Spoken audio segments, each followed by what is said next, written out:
केरल में आज एक बड़ी यात्रा की शुरुआत की, जन रक्षा यात्रा की शुरुआत अमित शाह ने, जो कि बीजेपी के अध्यक्ष हैं। वहां पर आरएसएस और बीजेपी के कार्यकर्ताओं की हत्याएं लगातार हो रही है और सीपीएम की सरकार जो है इसके लिए जिम्मेदार है, लेफ्ट की सरकार जिम्मेदार है।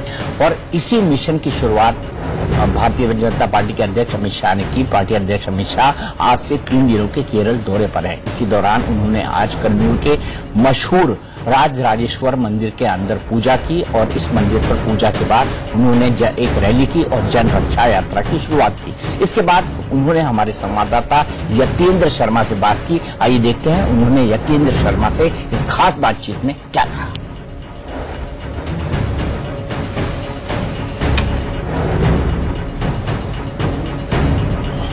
ये जो यात्रा है उसके पहले की तस्वीरें हैं, जब उन्होंने मंदिर में परंपरागत ढंग से पूजा अर्चना की। आप देख सकते हैं कि किस तरह की लुंगी उन्होंने पहनी हुई है और वो भगवान को नमन करने के लिए पहुंचे हैं। इसी के बाद उन्होंने यात्रा की शुरुआत की। बीजेपी का एक तरह से मिशन केरल भी है, क्योंकि केरल में लगातार बीजेपी की ताकत बढ़ती जा रही है, जिससे परेशान होकर संघ कार्यकर्ताओं पर और बीजेपी के कार्यकर्ताओं पर लेफ्ट के कार्यकर्ता लगातार हमले कर रहे हैं। उसी के विरोध में आवाज उठाने के लिए इस यात्रा की शुरुआत हुई। आज जन रक्षा यात्रा जो आपने की है, क्या मकसद है इसका, क्या उद्देश्य है? देखिए, जिस प्रकार की हिंसा की राजनीति केरल के अंदर पनपती मैं देख रहा हूं, बहुत चिंताजनक है। कम्युनिस्टों की सरकार बनने के बाद हमारे 13 कार्यकर्ताओं की दिन दहाड़े निर्ममता से हत्या, नामों को इंगित कर कर हत्या करें, उसको सुरक्षा नहीं दी जा रही, शरीर के टुकड़े टुकड़े कर देते हैं। इस प्रकार से इस देश में अगर राजनीति आगे बढ़ी तो मैं नहीं मानता कि इस देश की डेमोक्रेसी सलामत है। इसके खिलाफ हम जन आंदोलन लेकर निकले हैं और आज 9 किलोमीटर के लंबे पद यात्रा के अंदर जिस प्रकार का जन सैलाब मैंने दोनों और उमड़ा हुआ देखा है, मैं मानता हूं कि केरल की जनता हिंसा की राजनीति का समर्थन नहीं करती है। आपने जहां से यात्रा शुरू की है, कन्नूर का क्षेत्र है, यहाँ के मुख्यमंत्री उनका गृह क्षेत्र आता है, तो यहीं से यात्रा क्यों? क्या लगता है कि पूरा जो हत्याएं की जा रही है राज्य सरकार के द्वारा प्रायोजित है? मुख्यमंत्री बता रहे। देखिए, मुख्यमंत्री का जिला है, इसलिए हमने यहाँ से यात्रा नहीं की है।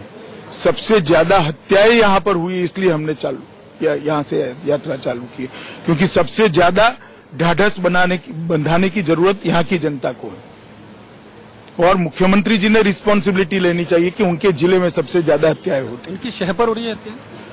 देखिए, मैंने तो कहा है कि रिस्पॉन्सिबिलिटी उनकी है। उनकी तरफ से भी आरोप लगाया जा रहा है कि केवल उनकी आपके कार्यकर्ताओं की नहीं, उनके भी कार्यकर्ताओं की हत्याएं हो रही हैं, आप भी उतनी दोषी हैं। देखिए, हम तो एक तो सरकार में नहीं है, सरकार में वो है। अगर हम दोषी है तो पकड़े, हम कहाँ ना बोल रहे हैं।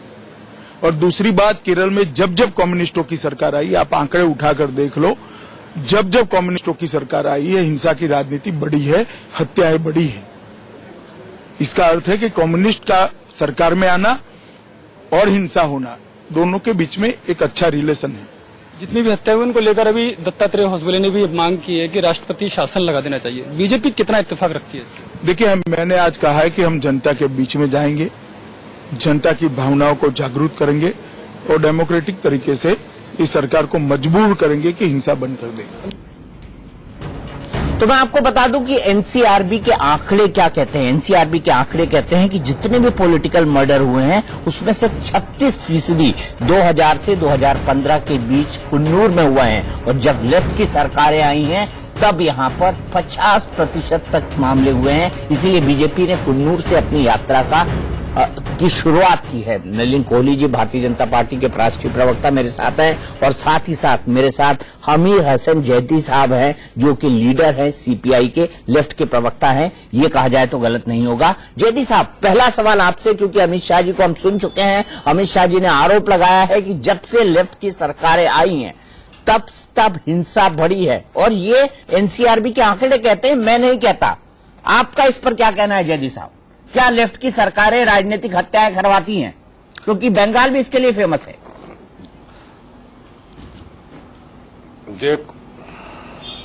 दीपक चौरसिया साहब, पहले तो मेरा नाम दुरुस्त कीजिए, मुझे अमीर हैदर जैदी कहते हैं। माफ कीजिएगा अमीर हैदर जैदी साहब, माफ कीजिएगा। एनसीआरबी के आंकड़े की बात की है, माफ कीजिएगा अमीर हैदर जैदी साहब, माफ कीजिएगा। अभी आपने जी जी, शुक्रिया। अभी आपने एनसीआरबी के आंकड़े की बात की, आप अगर ये बताना भूल गए कि आपने उसमें ये नहीं बताया कि 85 हत्याएं कम्युनिस्ट पार्टी के कार्यकर्ताओं की होती हैं और 65 आरएसएस के। हम दोनों की मजम्मत करते हैं। मुझे अफसोस जब होता है जब सिर्फ एक राजनीतिक पार्टी की हत्याओं को हत्या बताया जाता है और दूसरी पार्टी के कार्यकर्ताओं के खून को पानी समझा जाता है। नहीं, मैं ऐसा नहीं कह रहा हूँ। एक मिनट, मैं राजनीतिक हत्याओं की बात कर रहा हूँ। मैं राजनीतिक हत्याओं की बात कर रहा हूँ। मैं साफ कर दूं जैदी साहब आपको, मैं राजनीतिक हत्याओं की बात कर रहा हूँ। मैं राजनीतिक हत्याओं की बात कर रहा हूं। हमने कहीं संघ और लेफ्ट नहीं कहा, हमने कहीं संघ और लेफ्ट नहीं कहा। चौरसिया साहब राजनीतिक हत्याओं के ऊपर जवाब दे रहा हूं। तो सुन लीजिए, राष्ट्रीय जन सुरक्षा यात्रा अगर निकाल रहे हैं तो मैं इनसे पूछना चाहता हूं, बीजेपी के जो जहां इनकी सरकारें, क्या वहां पर जन सुरक्षा निकालेंगे? क्या उत्तर प्रदेश के निकालना है? कल का ही एग्जाम्पल है, उत्तर प्रदेश के अंदर एक बीएसपी के नेता को सड़क पे मार दिया जाता है, लेकिन कोई दो शब्द कहने वाला नहीं है। महात्मा गांधी जो शांति के पैगंबर कहलाते हैं, उनकी जन्मदिन के ऊपर पूरे प्रदेश को सांप्रदायिक की आग में जला दिया जाता है, लेकिन कोई दो शब्द बीजेपी का नेता नहीं कहता है। इनका मकसद ये, पश्चिमी उत्तर प्रदेश के अंदर चुनाव से पहले वहां पे लव जिहाद भी था, पलायन भी था, हिंदू भी खतरे में थे, लेकिन जब से बीजेपी की सरकार आई है वहां से सब कुछ ठीक हो गया है। आज वहां कोई कुछ कहने के लिए तैयार नहीं है। ठीक है, जवाब ले लेते हैं। बच्चों की हत्याएं हो जाती हैं, कोई बोलने के लिए तैयार नहीं है। सारे सरकारी अस्पताल में गरीब बच्चे अगस्त में मरते हैं, ये पहली बार पता चलता है प्रदेश के अंदर। जब पता चलता है वो उस पर बात करने को तैयार नहीं है, देश की जीडीपी में बात करने को तैयार नहीं है, देश की अर्थव्यवस्था में बात करने को तैयार नहीं है, लेकिन ये देश के अंदर सांप्रदायिक माहौल खराब करना चाहते हैं। इसलिए कहना चाहिए ये ने त्रिपुरा याद आ रहा है, ठीक है, अमीर याद आता है, आपका पॉइंट मैंने लिया। मुझे नलिन कोहली से भी पूछने दीजिए, आगे भी मैं आपकी बात रखूंगा। नलिन कोहली जी बताइए, आपके पास जैदी साहब के सवाल का क्या जवाब है? जो जैदी साहब बोल रहे हैं वो भी तस्वीर का एक पहलू है। इतना ही है कि जौनपुर, हाँ बिल्कुल, जौनपुर की मूली से ब्रह्मांड के रहस्यों तक हर चीज पर चर्चा कर गए, केरल छोड़ के।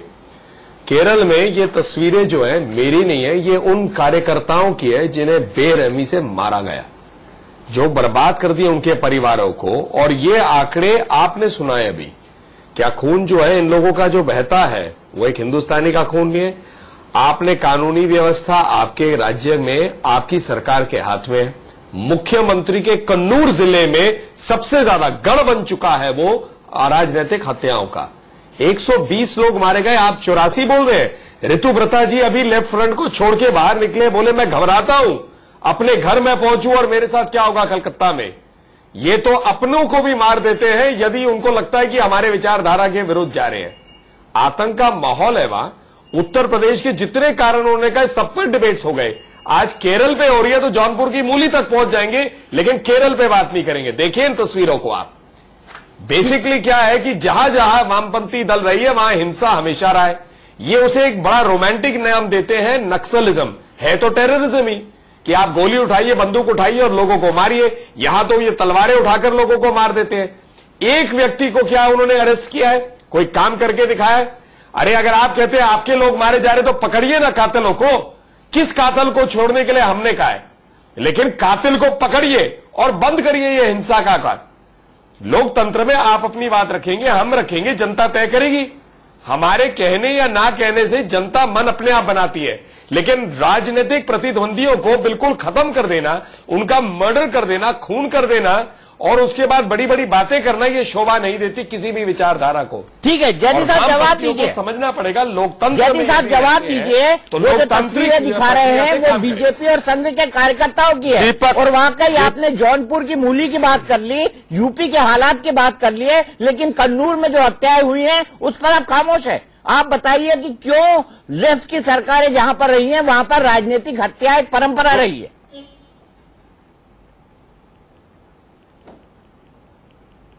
सुनिए दीपक चौरसिया साहब, हमने किसी भी हत्यारे को बचाने का प्रयास किया हो तो हम मुजरिम हैं। हमने आज तक किसी हत्यारे की पैरवी नहीं की है, चाहे वो कोई भी हत्यारा हो। हम मजलूम के साथ खड़े होते हैं, हत्यारे के साथ नहीं खड़े होते। लेकिन इनका चरित्र जब बताता है, जब वो कोर्ट नानी की बयान जाके देते हैं और ये कहते हैं कि कोर्ट नानी बात कर रहा हूँ, मैं गुजरात की बात कर रहा हूँ। आप माया कोर्ट नानी तक नहीं पहुंची, वो खुद ही कहना चाहिए, लिमिट रहेगी, खुद ही कहना चाहिए। हमने बड़ा डिस्कशन कर लिया है, वो तेज बात नहीं करेंगे, हमारे ऊपर आरोप जब लग सकता है जब हमने किसी हत्यारों को बचाने की बात की हो। नहीं, आप हत्यारों को बचाने की बात नहीं कर रहे हैं। लॉ एंड ऑर्डर एक स्टेट का सब्जेक्ट है। की बात करते हैं, सुनिए, लॉ एंड ऑर्डर एक स्टेट का सब्जेक्ट है। आपके हैंडल कर पा रहे हैं स्टेट, आपके हैंडल पकड़ा है, लेकिन आप हत्यारों को छोड़ देकर हत्यारे को पकड़ा ही नहीं तो निकम्मी सरकार है, कह दीजिए ना। कोहली साहब आप करते हैं, हमारे यहाँ जितने हत्यारे सब जेल के अंदर उसे संभाल ही नहीं, लेकिन आपके गृह मंत्री है उस राज्य जो का, हत्या करता है उसे आपको सम्मान दिया जाता है। अरे मुझे ये बताइए जैदी साहब, मैं सिर्फ एक सवाल पूछता हूँ, मैं सिर्फ एक सवाल पूछता हूँ, आप बात को भटका रहे हैं। अब ऐसा है, एम्स के मेंटल ब्लॉक की भी बात कर लेते हैं।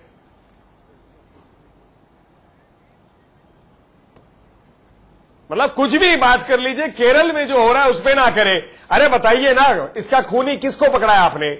120 लोगों को मारा गया, बताइए ये सारे तस्वीरों में एक का जो जिसने खून किया उसको दिखाइए, या कह दीजिए कि आपकी सरकार आप कह दीजिए आपके मुख्यमंत्री के बारे में आप मुझे बताइए, एक मुजरिम जेल से बाहर हो और हमने देखा, आप मुझे बताइए ना, एक मुजरिम जेल से बाहर हो, आप एक बाबा की गर्लफ्रेंड तो पकड़ी नहीं जाती, हमारे यहाँ तो सारे मुजरिम जेल से बाहर। आप बताइए ना, जेल में मुजरिम ही जाते हैं, आप गौरी लंकेश जेल में तो मुजरिम ही जाएंगे साहब। एक जेल में वामपंथी दल की मीटिंग्स होती है क्या? कोई मुजरिम बाल नहीं है, सब कुछ जेल के अंदर भेजा होगा, सब कुछ जेल के अंदर भेजा होगा। कानून व्यवस्था को संभालने में आप असफल है जेडी साहब, क्या कानून व्यवस्था संभालने में आप असफल हैं? अरे छोड़िए, अगर बीजेपी यूपी में असफल है तो कानून और व्यवस्था को संभालने में आप असफल है केरल में। आप मुझे बताइए कौन सा मुजरिम जेल से बाहर है? अरे दीपक चौरसिया साहब, आप बताइए कौन सा मुजरिम जेल से बाहर है? आप मुझे बताएं ना, इसने हत्या किया ये जेल से बाहर है, ये नामजद दीपक जी मैं जेल से बाहर है, आप बताइए कौन सा मुजरिम जेल से बाहर है? ये एक नई परिभाषा और एक नया डिबेट हो रहा है। इनके यहाँ जो हत्या करता है उसे सम्मान किया जाता है। आदमी में मिला नहीं, जेल में क्या शादी ब्याह या कोई शायराना के लिए कुछ होता है क्या? जेल में मुजरिम अरे साहब आप कंफ्यूज है, ये है, आप भी कंफ्यूज है कोहली साहब। प्रश्न ये साहब आप प्रश्न ये नहीं है कि बाकियों के क्या काम हुए, प्रश्न ये है कि आपके यहाँ जो हत्याओं का मुजरिम है वो बाहर है। गौरी लंकेश का हत्या नहीं पकड़ा जाता है, कामरेड कुलवर्गी का हत्या नहीं पकड़ा जाता है। आपसे कह रहा हूं इनके हत्यारों को क्या किया है, उनके ऊपर आप बात नहीं करेंगे। मुझे बताइए कामरेड कलबुर्गी की हत्या कहाँ हुई? कहाँ है वो? मुझे ये बताइए कामरेड कलबुर्गी की हत्या किस राज्य में हुई? आप मुझे बताइए। नलिन कोहली साहब, इनसे यही पूछ लीजिए कामरेड कलबुर्गी की हत्या किस राज्य में हुई और उसकी लॉ एंड ऑर्डर किसके जिम्मे है?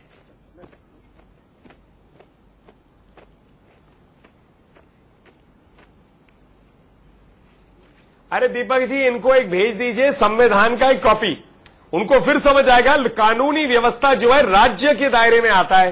तो केरल में जो मर्डर होता है वो किसी भाजपा है, वो किसी भाजपा शासित राज्य से राज्य के अधीन आता है। कोहली साहब मैं जानता हूँ, केरल में है, जानता हूँ, मैं जानता हूँ। और मुझे दिखा दीजिए भाजपा के किसी राज्य में कि हमने वामपंथियों को मारा है, नेता की हत्या हो जाती है, वो किस कानून के दायरे में आएगा? वो किस कानून के दायरे में आएगा? अखलाक के जेडी साहब एकल आप ना हो। मैं नलिन से भी सवाल पूछ रहा हूँ, आपसे पूछ रहा हूँ। नलिन से मैं यूपी वाला पूछ लूंगा, लेकिन केरल का जवाब आपको देना पड़ेगा। अब किसी शहर के राज्य के बारे में बात कर लीजिए, जितने लोगों की हत्या होती है वो किस राज्य में आएगा? हरियाणा के अंदर एक दिन में 47 लोग। अच्छा मुझे ये बताइए कि मेरे हाथ में ये कॉमरेड विजयन का शपथ पत्र है जो उन्होंने चुनाव के वक्त दिया है। ये कॉमरेड विजयन का शपथ पत्र है। नलिन जी सुन लीजिए और जयदी जी सुन लीजिए, ये कॉमरेड विजयन का शपथ पत्र है और इसके अंदर लिखा है कि उनके ऊपर 10 हत्या के मुकदमे हैं, आपके 10 दंगे के मुकदमे हैं और सीरियस दंगे के मुकदमे हैं जिसमें हत्याएं हुई हैं। उनके ऊपर 10 दंगे के मुकदमे हैं, आपके कॉमरेड विजयन के ऊपर जो वहां के मुख्यमंत्री हैं। चलिए साहब, आप ही का प्रश्न आप पर, आपने कहा मुजरिम जेल में होते हैं, तो जिसके ऊपर ये होता है उनका क्या आरोप है? उन पे भी आरोप है, उन पे भी आरोप है। कोहली साहब आपके राष्ट्रीय अध्यक्ष के ऊपर भी आरोप है। आरोप है या बरी कर दिया है, कोर्ट ने उनको बरी कर दिया है। क्या उन्हें मानते हैं? जैसे साहब अब आपने ऐसा बदल दिया ना, किसने करा? अब मुझे बताइए, किसने करा? मेरे राष्ट्रीय अध्यक्ष जो है जमीन किसी के ऊपर किसी के ऊपर आरोप लगा दोगे, क्या वो अपराधी हो जाएगा? क्या कर रहे हैं उस राज्य में जिसमें उन्हीं के राज्य के व्यक्तियों का बेरहमी से कत्ल किया जाता है? चलिए आप बताइए। अब आप राष्ट्रीय अध्यक्ष अमित शाह जी पे आए तो मैं कह रहा हूं, पैदल चल रहे हैं, जन सुरक्षा यात्रा कर रहे हैं इन लोगों के लिए जिनकी हत्या की गई। आपके मुख्यमंत्री ने क्या किया है इन लोगों के लिए जिनकी हत्या की, क्योंकि राज्य के मुख्यमंत्री हैं? जवाब दीजिए जयती साहब। कोहली साहब, मैं किसी भी हत्या का समर्थन नहीं करता हूं, चाहे वो आरएसएस कार्यकर्ता की हत्या हो या कम्युनिस्ट पार्टी कार्यकर्ता। समर्थन क्या है? हम दोनों की मजम्मत करते, दोनों को नहीं होना चाहिए। और कानून क्या है? मैं पूछ रहा हूँ, आपके समर्थन ना समर्थन की बात नहीं कर रहा, क्या है आपके? लेकिन सवाल जब बन जाता है, सुन लीजिए। अब जयती साहब, मैं आपको सिर्फ एक अंतर बताना चाहता हूँ, मैं कुछ नहीं कह रहा हूँ। मैं आपको जयती साहब और नलिन कोहली जी, मैं इस बात को, इस डिबेट को मुझे वाइंड अप करना पड़ेगा। अफसोस मेरे पास वक्त इतना ही है, लेकिन मैं एक फैक्ट बताना चाहता हूँ। जयती साहब सुन लीजिए, मेरे पास वक्त इतना ही है, मैं एक फैक्ट बताना चाहता हूँ। आपके कॉमरेड पी विजयन, जो कि मुझे फैक्ट मालूम है, सुन तो लीजिए। अरे क्या फैक्ट बता रहा हूँ, सुन तो लीजिए मत बताइए। मैं फैक्ट बता रहा हूं कि कॉमरेड पी विजयन के खिलाफ जो केरल के मुख्यमंत्री हैं, उनके ऊपर 10 दंगे के मुकदमे हैं। ये उन्होंने अपने चुनाव के एफिडेविट में कहा है। लेकिन अमित शाह अभी राज्यसभा में चुनकर आए हैं और उनके ऊपर एफिडेविट के मुताबिक एक भी मुकदमा आज की तारीख में नहीं है।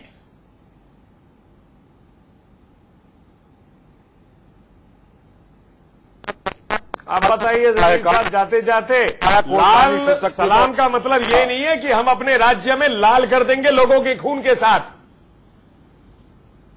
चलिए मैं यहीं पे विराम लूंगा। ये बहस चलती रहेगी कि क्या जिन जगहों पर राजनीतिक हत्याएं होती हैं, क्या लेफ्ट के राज्यों में राजनीतिक हत्या की परंपरा क्यों ज्यादा होती है। मैं सांप्रदायिक हिंसा की बात नहीं कर रहा हूं, मैं किसी अन्य तरह की हिंसा की बात नहीं कर रहा हूं, लेकिन मैं राजनीतिक हत्याओं की बात कर रहा हूं, जहां पर राजनीतिक कार्यकर्ता मारे जाते हैं, चाहे वो किसी भी विचारधारा से संबंधित हो, वामपंथी हो या फिर राइट विंग वाले हों। यही मेरा सवाल है कि आखिरकार ऐसा कम्युनिस्ट राज्यों में ज्यादा क्यों होता है।